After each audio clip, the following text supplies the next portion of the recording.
আজকে যে সত্যি ঘটনাটা শুরু করছি সেটা 23 অক্টোবর 2014-তে উত্তরাখণ্ডে ঘটেছিল। কিন্তু এই ঘটনাটার সাথে বিশেষভাবে জড়িয়ে ছিল পশ্চিমবঙ্গ আর দিল্লি। এই ঘটনার মুখ্য যে দুজন চরিত্র তারা দুজনেই পশ্চিমবঙ্গের মানুষ। প্রথম আমি যার ব্যাপারে বলবো সে হচ্ছে মৌমিতা দাস। 2014 সালে তার বয়স ছিল 27 বছর। সে নদিয়া ডিস্ট্রিক্টের কল্যাণী শহরের ঘোষপাড়ার বাসিন্দা। বাবা মৃণাল কৃষ্ণ দাস একজন স্টেট ব্যাংকের কর্মচারী ছিলেন। মা কাজল দাস, তার একজন ছোট ভাই মৃগাঙ্ক দাস ইঞ্জিনিয়ারিং পড়াশোনা করছিল ব্যাঙ্গালোরে। ফাইন আর্টসে এমএ করার পর তার জন্য তার এক দিল্লিতে থাকা রিলেটিভ দিল্লির পাশে যে গুরুগ্রাম বা গুড়গাঁও আছে সেখানে একটা বড় বেসরকারি ইংলিশ মিডিয়াম স্কুলে তার জন্য আর্ট টিচারের একটা চাকরি ঠিক করে দেয়। সেই কাজে যোগ দেওয়ার জন্য 2014-তেই মৌমিতা দিল্লি চলে গেছিল। দিল্লির লাডো সারাই নামের একটা জায়গাতে সে ভাড়ায় একটা ফ্ল্যাট নিয়ে সেখানে থাকা শুরু করেছিল। সেখানে থাকার সময় তার একটা বাঙালি যুবকের সাথে আলাপ হয়। বাইরের একটা এলাকা, সেখানে নিজের ভাষা বলা একটা মানুষ, নিজের রাজ্যের একজন মানুষ, পরস্পরকে পেয়ে খুব ভালো বন্ধুত্ব হয়ে গেছিল। এবার বলি বন্ধুত্বটা কার সাথে হয়েছিল। মৌমিতার বন্ধুত্ব হয়েছিল অভিজিৎ পালের সাথে। অভিজিৎ পাল ছিল পশ্চিমবঙ্গের দমদমের বাসিন্দা। সে গ্রাফিক্স ডিজাইনারের কাজ করত দিল্লির একটা বেসরকারি কোম্পানিতে। অভিজিতের বয়স ছিল 24 বছর। তার ফ্ল্যাটটাও ছিল মৌমিতার ফ্ল্যাটের কাছাকাছি। দুজনের মধ্যে খুব বন্ধুত্ব হয়। মৌমিতার হবি ছিল ফটোগ্রাফি। সময় সুযোগ হলেই সে নিজের ক্যামেরা নিয়ে বেরিয়ে পড়তো, সুন্দর সুন্দর নেচারের ফটো ক্লিক করতো, সেগুলোকে মাঝে মাঝে বিভিন্ন জায়গায় পাঠাতো। তার বহু ফটো মাঝে মধ্যেই বিভিন্ন জায়গায় পুরস্কার পেত, সিলেক্ট হতো নিউজ পেপারে, সেগুলো প্রকাশিত হতো। সেই একই হবি ছিল অভিজিৎ দাসেরও। সেও ফটোগ্রাফি করতে ভালোবাসত। দুজনের মধ্যে অনেকগুলো সেম পছন্দের বিষয় ছিল। সেই বিষয়টা তাদের দুজনের বন্ধুত্বটাকে আরো ঘনিষ্ঠ করে তুলেছিল। দুজন বাংলা ভাষায় মন খুলে কথা বলতো। তারা যখনই দিল্লি থেকে কলকাতা আসতো বা কলকাতা থেকে দিল্লি যেত, একসাথে যাতায়াত করত। দুজনের সাথে দুজনের ফ্যামিলির লোকজনের আলাপ হয়। দুই ফ্যামিলি বুঝতে পারে যে তাদের দুজনের মধ্যে প্রেমের সম্পর্ক রয়েছে। ভবিষ্যতে হয়তো তারা বিবাহ বন্ধনে আবদ্ধ হবে বলেও তাদের দুই ফ্যামিলি মনে করছিল। তারা দুজনেই একসাথে দিল্লিতে থাকতো। অবসর সময়টা তারা দুজন সবসময় সাথেই কাটাতো। 2014 সালে দিওয়ালির ছুটি হবে অক্টোবর মাসের 21 তারিখে। তারা দুজনে ঠিক করে যে তারা কয়েকদিনের ছুটি কাটানোর জন্য উত্তরাখণ্ড যাবে। উত্তরাখণ্ডের চক্রাতা এলাকায় ঘুরবে আর উত্তরকাশী ঘুরে তারা চলে আসবে বাড়ি। এই ব্যাপারটা তারা যে যার বাড়িতে জানায়। বাড়ির লোকজনরা খুশি হয় যে চলো ঠিক আছে, ছুটি খুব কম, বাড়িতে আসা যাবে না, তোমরা ঘুরতে যাও, কিন্তু তোমরা নিয়মিত আমাদের সাথে ফোনে যোগাযোগ রাখবে। অভিজিৎ আর অভিজিতের গার্লফ্রেন্ড মৌমিতা দুজনেই 21 অক্টোবর রাত্রেবেলায় বেরিয়ে পড়ে দেরাদুন যাওয়ার উদ্দেশ্যে।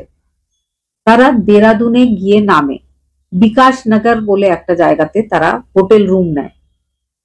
আশেপাশের যে এলাকাগুলো সারা সকাল সেগুলো ঘুরে নেয়। তারপরে যে হোটেলে তারা ছিল বা যে হোটেলে তাদের বুকিং ছিল, তাদেরকে তারা বলে যে চক্রাতা তারা টাইগার ফল দেখতে যাবে। চক্রাতা যে এলাকাটাতে তারা ছিল সেখান থেকে চক্রাতার দূরত্ব ছিল 98 কিলোমিটার। সেটা কিন্তু কোনো না কোনো প্রাইভেট ট্রান্সপোর্টেই লোকজন যায়। তারা হোটেলের রিসেপশনে জিজ্ঞেস করে যে কোনো ভালো ট্যাক্সির যদি খোঁজ দেওয়া যায়, যে সুন্দরভাবে এলাকাটা চেনে, বিভিন্ন ঘোরার জায়গাগুলো তাদের দুজনকে ঘুরিয়ে দিতে পারবে। হোটেল থেকে তাদেরকে একটা ফোন নাম্বার দেওয়া হয় রাজু দাস নামের একজন ট্যাক্সি ড্রাইভারের, যে ওই কাজই করত, এলাকাতে বিভিন্ন টুরিস্টদেরকে সে ঘোরাতো। ওই বিকাশনগর এলাকা থেকে জাকার্তা, যেখানে রয়েছে টাইগার ফল, সেটাই ছিল তার আসা যাওয়ার রাস্তা। সে প্রত্যেক দিন টুরিস্টদেরকে সেখানে নিয়ে যেত, এলাকাতে ঘোরাতো, আবার সেখান থেকে ফিরিয়ে তাদের হোটেলে নিয়ে আসতো। এটাই ছিল তার প্রত্যেক দিনের কাজ। আর তার বাড়ি ছিল ডোমরালি নামের একটা পাশেই গ্রামে। 23 তারিখ সকাল থেকে মৌমিতার আর অভিজিতের বেশ কয়েকবার কথা হয় রাজু দাসের সাথে। ঠিক হয়ে যায় যে সকালবেলায় সে নিজের গাড়ি নিয়ে চলে আসবে, তারা যেন রেডি থাকে, তাদেরকে নিয়ে সে বেরিয়ে পড়বে চক্রাতার উদ্দেশ্যে টাইগার ফল দেখতে যাওয়ার জন্য। আর রাস্তায় যে যে জায়গাগুলো আছে দেখার মতো সেগুলো সে দেখিয়ে যাবে। বোলেরো গাড়ির ড্রাইভার রাজু দাস আর যে দুজন টুরিস্ট তার সাথে বেড়াতে যাবে তাদের সাথে বার কয়েক কথা হয় 23 তারিখে। আর ঠিক হয়ে যায় কখন রাজু আসবে। রাজু চলে আসে। রাজু তাদের দুজনকে ঘোরাতে ঘোরাতে চক্রাতার উদ্দেশ্যে বেরিয়ে পড়েছিল। যখন যেখানে কোনো টুরিস্ট স্পট ছিল সেখানে সেখানে রাজু নেমে তাদেরকে ঘুরিয়ে দিচ্ছিল। এইভাবেই তারা ধীরে ধীরে এগিয়ে যাচ্ছিল। আর তারা মাঝে মাঝেই ফোন কলে নিজের বাড়ির লোকজনেদের জানিয়ে দিচ্ছিল তারা কোথায় কখন পৌঁছাচ্ছে। মাঝে মাঝে তার বাড়ির লোকদের ফটো পাঠাচ্ছিল। এইভাবে ধীরে ধীরে তারা এগিয়ে যাচ্ছিল। এদিকে মৌমিতার বাবা 23 তারিখ যখন সন্ধেবেলায় মৌমিতাকে ফোন করছিলেন, ফোনটা সুইচ অফ আসছিল। সারা রাতে তিনি বারবার চেষ্টা করেছিলেন, ফোনটা সুইচ অফ। নেক্সট ডে তিনি সকাল থেকেই ফোন করতে শুরু করেন, কিন্তু সেই একই কথা, ফোন সুইচ অফ। এবার তিনি অভিজিতের বাড়িতে কথা বলেছিলেন। অভিজিতের বাড়ির লোকজন চেষ্টা করতে শুরু করে অভিজিৎকে কল করার। মৌমিতার বাবা, অভিজিৎ আর মৌমিতা দুজনকেই বারবার কল করছিলেন। কোনোভাবেই দুজনেরই কল লাগছিল না। সব সময় অপর প্রান্ত থেকে আওয়াজ আসছিল যে ফোনটা সুইচ অফ আছে। খুব চিন্তা হচ্ছিল দুটো ফ্যামিলিরই। বারবার ফোন করেও যখন মেয়েকে পাচ্ছিলেন না মৃণাল বাবু, তখন তিনি মনকে বোঝাচ্ছিলেন যে হয়তো বাইরে ঘুরতে গেছে, হয়তো ফোনে চার্জ শেষ হয়ে গেছে, হয়তো নেটওয়ার্ক নেই। কিন্তু যখন সেকেন্ড ডে বা তার পরের দিনও ফোনের সুইচ অফ আসছিল, তখন তার চিন্তাটা বাড়ছিল। তখন তিনি ঠিক করেন যে তিনি দিল্লি যাবেন। 29 অক্টোবর মৌমিতার বাবা দিল্লি গিয়ে পৌঁছান। দিল্লির সাকেত থানাতে সমস্ত ব্যাপারটা জানিয়ে নিজের মেয়ের একটা ফটো দিয়ে মিসিং কমপ্লেন করেছিলেন আর বলেছিলেন উত্তরাখণ্ড বেড়াতে গিয়ে তারা হারিয়ে গেছে। পুলিশকে নিজের মেয়ের ফোন নাম্বারও দিয়েছিলেন।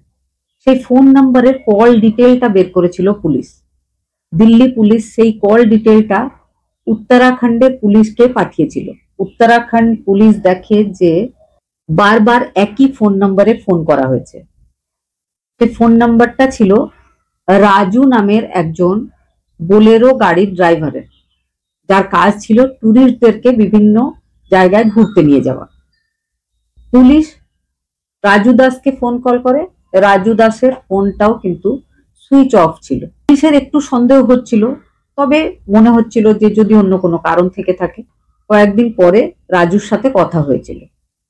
রাজু তাদেরকে বলেছিল যে হ্যাঁ, সে অভিজিৎ আর মৌমিতা দুজনকে চেনে, তবে তাদের নাম জানে না। দুজন বাঙালি যুবক আর যুবতী একসাথে বেড়াতে এসেছিল। সে তাদেরকে হোটেল থেকে নিয়ে টাইগার ফলসের কাছে ছেড়ে দিয়েছিল।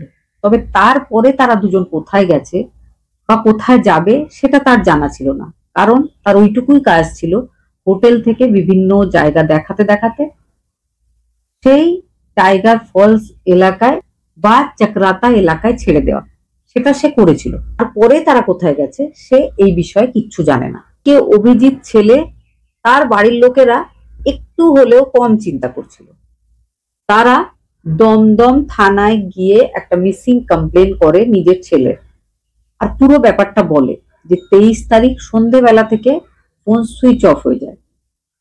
সেখানে এটাও জানানো হয় যে অভিজিৎ নিজের এক বান্ধবী মৌমিতার সাথে উত্তরাখণ্ড বেড়াতে গেছিল। কলকাতা পুলিশ উত্তরাখণ্ডের পুলিশের সাথে যোগাযোগ করে। 4 নভেম্বর দমদম পুলিশ উত্তরাখণ্ডের পুলিশের সাথে যোগাযোগ করে। উত্তরাখণ্ডের পুলিশ বলে যে 30 তারিখ আমরা উত্তরকাশী যাওয়ার রাস্তায় কোরলা বলে একটা জায়গার একটা খাদে, পাহাড়ের নিচে যে খাদ, সেখানে একটা পচা গলা দেহ উদ্ধার করেছিলাম। তার আইডেন্টিফিকেশন হয়নি, তার শরীরে কোনো এমন কিছু চিহ্ন ছিল না যেটা দেখে বোঝা যাবে যে সে আসলে কে। সেই জন্য তার কিছু ফটো তুলে রেখে তার অন্তিম দাহ করে দেওয়া হয়েছে। কলকাতা পুলিশ যখন উত্তরাখণ্ড পুলিশকে জানিয়েছিল যে অভিজিৎ সেখানে বেড়াতে গিয়ে নিখোঁজ হয়েছে, উত্তরাখণ্ডের পুলিশ বলে যে অভিজিতের বাড়ির লোকজন যেন আসে, এসে তাদেরকে ফটো দেখানো হবে। যে ডেড বডিটা পাওয়া গেছিল আননোন একটা ডেড বডি ছিল, কয়েকদিন শনাক্ত করানোর চেষ্টা করা হয়েছিল, তারপরে অন্তিম দাহ করে ফেলা হয়েছে। তবে ফটো তুলে রাখা আছে, যদি চায় অভিজিতের বাড়ির লোক এসে ওই ফটোটা অবশ্যই দেখে যেতে পারে। অভিজিতের বড় দাদা জয়ন্ত পাল আর অভিজিতের একজন খুড়তুতো দাদা অমিতাভ পাল, দুজন পুলিশ টিমের সাথে রওনা হয়েছিল উত্তরাখণ্ড। উত্তরাখণ্ড যাওয়ার পরে তাদেরকে সেই আননোন বডি সেটা যখন দেখানো হয়, তারা দেখা মাত্র শনাক্ত করেছিল ওটাই তাদের 24 বছর বয়সী ছোট ভাই অভিজিৎ পালের বডি। অভিজিৎ পালের বডিটা পাওয়ার পরে মৌমিতার বাড়ির লোকজনেরা আরো বেশি চিন্তা করতে শুরু করে, যদি অভিজিৎকে পাওয়া গেছে তাহলে মৌমিতা গেল কোথায়। পুলিশ টিম পুরো ব্যাপারটাই বুঝতে পারছিল যে অভিজিৎ আর মৌমিতা একসাথে বেড়াতে এসেছিল, বেড়াতে এসে ডেড বডি পাওয়া গেছে অভিজিতের। মৌমিতাকে খোঁজার পুলিশ টিমের তৎপরতা আরো বেড়ে যায়। পুলিশ টিম এবার মৌমিতার ফোনের লোকেশন ট্রেস করছিল। লোকেশন ট্রেস করতে গিয়ে দেখে যে মৌমিতার ফোনটা সুইচ অফ ছিল 23 তারিখ থেকে, কিন্তু রিসেন্ট 2 দিন আগে একবার সুইচ অন হয়েছিল। সুইচ অন হয়েছিল, তবে মৌমিতার সিম সেই ফোনটার ভেতরে নেই। এখন সেটার ভেতরে রয়েছে সুরজ দাস নামের কোনো একজনের নামের সিম, তবে সেই সিমটা ব্যবহার করছে রাজু দাস নামে কেউ একজন। এবার পুলিশের সেই পুরনো ব্যাপারটা মনে পড়ে। লাস্ট ফোন কল দুজনের ফোন থেকেই বারবার হয়েছিল রাজু দাসের কাছে, সেই যে বোলেরো ড্রাইভার। তার নামটা যখন আবারও আসে যে মৌমিতার ফোনটা রাজু ইউজ করছে, তখন পুলিশ টিম বুঝে যায় যে এই দুজনের নিখোঁজ হওয়াতে রাজু দাসের কোনো না কোনো হাত অবশ্যই রয়েছে। উত্তরাখণ্ডের পুলিশ টিম এবার রাজু দাসের লোকেশন ট্রেস করে। লোকেশন ট্রেস করতেই তার লোকেশন পাওয়া যায় বিকাশনগর আর চক্রাতার মাঝে রাস্তায়। সেখানে গিয়ে পুলিশ তাকে অ্যারেস্ট করেছিল। অ্যারেস্ট করার পর শুরু হয় তার জিজ্ঞাসাবাদ।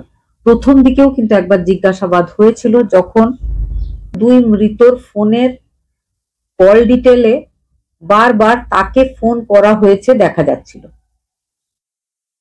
তারপরে যখন সে বলে সে একজন ক্যাব ড্রাইভার, তো স্বভাবতই ক্যাব ড্রাইভারকে যে কোনো লোক যখন ঘুরতে যায় বারবার ফোন করে, অবশ্যই করে, তো এতে কোনো সন্দেহের ব্যাপার পুলিশ পায়নি। সেই জন্য সেই সময় পুলিশ রাজুকে ছেড়ে দিয়েছিল।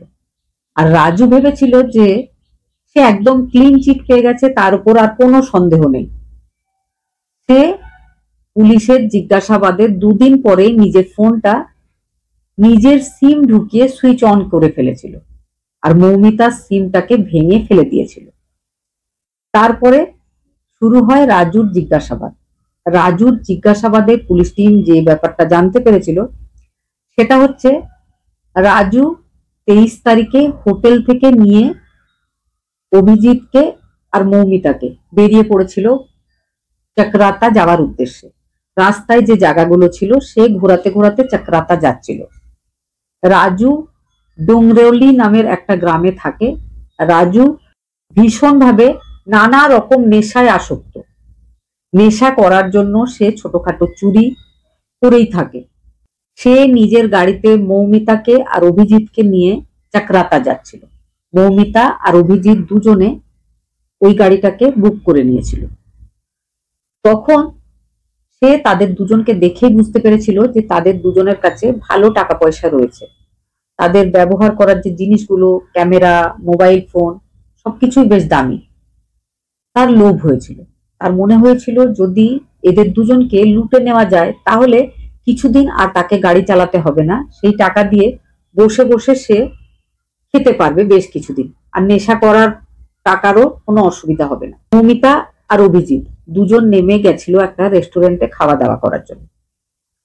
সেই সুযোগে রাজু নিজের 3জন বন্ধু, কুন্দন, গুড্ডু আর বাবলু, সবার বয়স 22 থেকে 30-এর মধ্যে, সবাইকে সে জানিয়েছিল যে দুজন বাঙালি এসেছে বেড়াতে, তবে তারা ম্যারিড নয়, তাদের কাছে অনেক টাকা পয়সা, দামি দামি জিনিস রয়েছে। তোরা যদি চলে আসিস তাহলে আমরা সন্ধ্যের পর তাদেরকে লুটে নিতে পারবো, আর যে টাকা পাবো তাতে আমাদের 4জন বসে কিছুদিন চালালে চলে যাবে। তারা রাজি হয়ে যায়। অভিজিৎ আর মৌমিতা এগিয়ে চলেছে চক্রাতার দিকে। হঠাৎ করে রাস্তার ধারে দাঁড়িয়ে আছে 3জন যুবক। প্ল্যান মোতাবেক কিন্তু তারা এটা করেছিল। রাজু দাঁড়িয়ে যায়। রাজু তাদের 3জনকেই বোলেরো গাড়ির পেছন সিটে তুলে নেয়। মৌমিতা আর অভিজিৎ দুজন একটু প্রতিবাদ করেছিল যে আমাদের বুক করা গাড়ি, তাহলে তুমি 3জনকে তুলছো কেন? তখন সে বলে যে আমার গ্রামেরই ছেলে, আমার 3জন বন্ধু, আপনাদের দুজনকে চক্রাতাতে পৌঁছে দেওয়ার পরে আমি বাড়ি যাব, তো আমাদের গ্রামের ছেলে আমার সাথেই বাড়ি চলে যাবে, না হলে বেকার অন্য কোনো গাড়িতে উঠলে টাকা খরচ হবে। এই কথা শুনে অভিজিৎ আর মৌমিতা দুজনেই কিছু বলেনি, তারা মাঝখানের সিটে বসে আছে। হঠাৎ করে যখন গাড়িটা নির্জন জায়গায় যায়, আসলে ইচ্ছা করে রাজু গাড়িটাকে অন্য রাস্তায় নিয়ে চলে গেছিল, যে রাস্তাতে একদম লোকজন নেই। অক্টোবর মাস, খুব তাড়াতাড়ি সন্ধ্যের অন্ধকার নেমে এসেছিল। তাদের 3জনের মধ্যে একজন সামনের দিকে এসে বসে মৌমিতার পাশে। মৌমিতার সাথে সে অশালীন ব্যবহার শুরু করে। এই ব্যাপারটা দেখে অভিজিৎ প্রতিবাদ করেছিল, কিন্তু প্রতিবাদ সে শোনেনি। অভিজিৎ আর মৌমিতা কমপ্লেন করেছিল রাজুকে, কিন্তু রাজু, তাদের বন্ধু রাজু, তাদেরকে নিজের ইচ্ছায় ডেকে গাড়িতে বসিয়েছিল। রাজু কিছুই শুনছিল না, রাজু গাড়ি চালাচ্ছিল। তারা বলে যে আমাদেরকে গাড়ি থেকে নামিয়ে দাও, কিন্তু তারা করে রেখেছিল অন্য প্ল্যানিং। নিজেদের স্থানীয় ভাষায় 4জন পরস্পরের সাথে নানা রকম কথাবার্তা বলছিল, অনেক কিছু প্ল্যানিং করছিল। কোনো ব্যাপারটাই বুঝতে পারছিল না অভিজিৎ আর মৌমিতা। মৌমিতার সাথে তারা বারবার অসভ্য আচরণ করছিল। পেছনে যে দুজন বসেছিল তারাও পেছন দিকে দাঁড়িয়ে নানান ভাবে বিরক্ত করছিল মৌমিতাকে। এই ব্যাপারগুলো দেখে সহ্য করতে পারেনি অভিজিৎ। সে প্রতিবাদ করেছিল, চিৎকার করেছিল, হাত তুলেছিল। সেই জন্য তাদের গাড়িতে একটা দড়ি ছিল, সেটা তার গলায় ফাঁস লাগিয়ে মৌমিতার সামনে তাকে মেরে ফেলা হয়। মৌমিতা কাঁদতে শুরু করে, হাত জোর করে অনুরোধ করতে শুরু করে যে আমাকে ছেড়ে দাও, যা যা আছে জিনিসপত্র, যেটা তোমাদের চাই সব নিয়ে নাও, কিন্তু আমাকে মেরে ফেলো না। ওই অবস্থাতেই গাড়ির ভেতরেই মৌমিতার সঙ্গে বাবলু নামের একজন, যে ড্রাইভার রাজুর বন্ধু, দুষ্কর্ম করে। গাড়ি কিন্তু অন্ধকার রাস্তায় এগিয়ে চলেছে। তারা চিৎকার করলেও কেউ শুনতে পাচ্ছে না, কেউ দেখতে পাচ্ছে না। অন্ধকার আরো বাড়লে মৌমিতাকে একটা জঙ্গলের মধ্যে নামানো হয়। সেখানে বাকিরা তার সাথে দুষ্কর্ম করে। করার পরে তার গলার স্কার্ফ দিয়ে তার শ্বাস রোধ করে তাকে মেরে ফেলা হয়। আবার বডিটাকে গাড়িতে তুলে নেওয়া হয়। গাড়ি কিন্তু এগিয়ে চলছে। তারা 4জনে মিলে ঠিক করে যে বডি দুটোকে যমুনা নদীতে ব্রিজের ওপর থেকে ফেলে দেওয়া হবে। সেখানে যাওয়ার পরে তারা মৌমিতার বডিটা নিচে ফেলে দিয়েছিল। হঠাৎ করে তারা দেখে যে সামনে থেকে একটা গাড়ি আসছে। তখন তারা ঠিক করে যে অভিজিৎকে আর এখানে ফেলা হবে না, অন্য কোথাও ফেলতে হবে। আবারও তারা কিছুটা গিয়ে একটা খাদের মধ্যে অভিজিৎকেও ওপর থেকে নিচে ফেলে দেয়। এবার তারা অভিজিৎ আর মৌমিতার যে ব্যাগটা ছিল, ফোন, ক্যামেরা ইত্যাদি সমস্ত ভাগ করে নেয় সবাই। করে নেওয়ার পরে যে যার নিজের গ্রামে নিজের বাড়ি চলে যায়। রাজু বেশ কয়েকদিন নিজের ফোন সুইচ অফ করে রেখেছিল। তারপরে পুলিশ টিম যখন মৌমিতা আর অভিজিৎকে খোঁজাখুঁজি করছিল, রাজুকেও বারবার কল করছিল। আর পুলিশ টিম লক্ষ্য করে যে 23 তারিখেই তাদের ফোন অফ হয়েছে, রাজুর ফোন অফ হয়েছে। তখন পুলিশ টিমের একটু সন্দেহ হয়েছিল রাজুর উপরে। তারপরে তারা রাজুর খোঁজ করে, রাজুর অ্যাড্রেস নিয়ে রাজুর সাথে কথা বলে। কথা বলার পরে তারা রাজুকে সন্দেহজনক বলে মনে করেনি বলে রাজুকে তারা ছেড়ে দিয়েছিল। রাজু তাদেরকে বলেছিল যে হ্যাঁ, সে যেমন অন্যান্য ট্যুরিস্টদেরকে ঘোরায় তেমনই তাদের দুজনকে ঘুরিয়েছিল, তাদেরকে তাদের ডেস্টিনেশনে পৌঁছে দিয়েছিল। তারপরে তাদের বিষয়ে সে কিচ্ছু জানে না। তাকে জিজ্ঞেস করা হয়েছিল যে তার ফোনটা সুইচ অফ কেন। সে বলে তার ফোন খারাপ হয়ে গেছে, সেই জন্য সুইচ অফ। সে নতুন ফোন কিনবে, তারপরে সুইচ অন করবে। এই ব্যাপারটা সন্দেহজনক বলে পুলিশের মনে হয়নি, তাকে ছেড়ে দেওয়া হয়েছিল। রাজুর কাছে জানতে পারা যায় রাজুর এই কাজে সঙ্গ দিয়েছিল রাজুর 3 জন বন্ধু। তাদের নাম ছিল বাবলু, গুড্ডু আর কুন্দন। তাদের বাড়ি ছিল সিংরোলি নামের একটা গ্রামে। সেখান থেকে তাদেরকে অ্যারেস্ট করা হয়েছিল। যখন পুলিশ তাদেরকে অ্যারেস্ট করতে যাচ্ছিল, তখন কুন্দনের গায়ে যে শালটা জড়ানো ছিল সেটা ছিল অভিজিতের শাল। অভিজিতের ফোনটা ছিল কুন্দনের বোনের কাছে। কুন্দন ভাগে অভিজিতের ফোনটা পেয়েছিল, আর সেই ফোনটা নিয়ে গিয়ে সে নিজের বোনকে গিফট করেছিল। রাজু দাসের পকেটে পাওয়া যায় অভিজিতের মানি পার্স। তাতে ছিল অভিজিতের পরিচয়পত্র, অভিজিতের টাকা, অভিজিতের ফটো। তারপরে 4 জন অভিযুক্তকে নিয়ে গিয়ে যমুনা নদীতে তল্লাশি চালানো হয়। প্রচুর চেষ্টার পরে বডিটা উদ্ধার হয় 14 নভেম্বর। বডির অবস্থা এমন ছিল দেখে চেনা যাচ্ছিল না। তবে বডির ওপরে একটা শার্ট ছিল, নিচের দিকে কোনো জামা কাপড় ছিল না। ওই অবস্থায় বডিটাকে দেখে মোটামুটি আন্দাজ করেছিল পুলিশ টিম যে ওটাই মৌমিতা। মৌমিতাকে কিছুতেই যখন চেনা যাচ্ছিল না, তখন মৌমিতার ভাই মৃগাঙ্ক আসে। সে এসে জামা দেখে শনাক্ত করেছিল ওটাই তার বোন। নেক্সট ডে 15 তারিখ তার পোস্টমর্টম হয়েছিল। তার ভাইয়ের সাথে তার ডিএনএ স্যাম্পল ম্যাচিং করা হয়েছিল, তা ম্যাচ করেছিল। তারপরে সবাই কনফার্ম হয়ে যায় যে ওটাই মৌমিতা ছিল। এদিকে ওই 4 জন পুলিশ কাস্টডিতেই ছিল। একটা পঞ্চায়েত হয় তাদের গ্রামে। সেই পঞ্চায়েতে জানানো হয় যে ওই 4 জন অভিযুক্তর বাড়ির লোক যেন ওই 4 জনের সাথে কোনো যোগাযোগ না রাখে। কারণ ওই এলাকার বেশিরভাগ লোকের পেশা হচ্ছে গাড়িতে করে ট্যুরিস্টদেরকে ঘুরতে নিয়ে যাওয়া, বা হোটেলে কাজ করা, বা হোটেল ব্যবসা। তাহলে ট্যুরিস্টদের সাথে যদি স্থানীয় লোকেরা এত খারাপ ব্যবহার করে, তাহলে ট্যুরিস্টরা সেখানে বেড়াতে আসবে কোন বিশ্বাসে? ওই 4 জনের ফ্যামিলি কিন্তু পঞ্চায়েতকে কথা দিয়েছিল তারা নিজেদের ছেলেদের সঙ্গ দেবে না, তাদের জন্য কোনো উকিল ঠিক করবে না, তাদের সাথে কোনো সম্পর্ক রাখবে না। সেটাই তারা করেও ছিল। তারা বারবার আন্দোলন করেছিল, তারা দরখাস্ত দিয়েছিল যাতে ওই 4 জনকে ফাঁসির শাস্তি দেওয়া হয়। 2019 সালে 4 বছর অপেক্ষা করার পর 2019 সালে উত্তরাখণ্ডের লোয়ার কোর্ট অর্ডার দিয়েছিল যে রাজু দাস যে মুখ্য অভিযুক্ত তার ফাঁসি হবে, আর বাকি 3 জনের হবে 14 বছরের জেল। ওই 4 জন নিজেদের এই পানিশমেন্টের বিরুদ্ধে হাইকোর্টে চ্যালেঞ্জ করে। তাদের এই যে শাস্তিটা হয়েছিল এটা পছন্দ হয়নি 2 ভিকটিমের বাড়ির লোকজনেদের। তাদের মনে হচ্ছিল যে আজীবন কারাদণ্ড কেন, সবাই সমান দোষ করেছে, সবার ফাঁসি হওয়া উচিত। তারপরে যখন হাইকোর্টে কেস শুরু হয়, 2024 সালে হাইকোর্ট থেকে যে শুনানিটা এসেছিল সেটাতে সবাই অবাক হয়ে যায়। শকিং একটা জাজমেন্ট দিয়েছিল হাইকোর্ট। অভিযুক্ত 4 জন যুবককে উচিত প্রমাণের অভাবে সসম্মানে মুক্তি দেওয়া হয়েছিল। এরপরেও কি লোকজন আইনের ওপরে ভরসা রাখতে পারবে? হাইকোর্টে বলা হয়েছিল যে কারোর শাল কেউ ইউজ করছে বা কারোর ফোন কেউ ইউজ করছে, এটা যথেষ্ট প্রমাণ নয় একজনকে আজীবন কারাদণ্ড বা ফাঁসির শাস্তি দেওয়ার জন্য। সেই জন্য অভিযুক্ত 4 জন 2024 সালে ছাড়া পায়।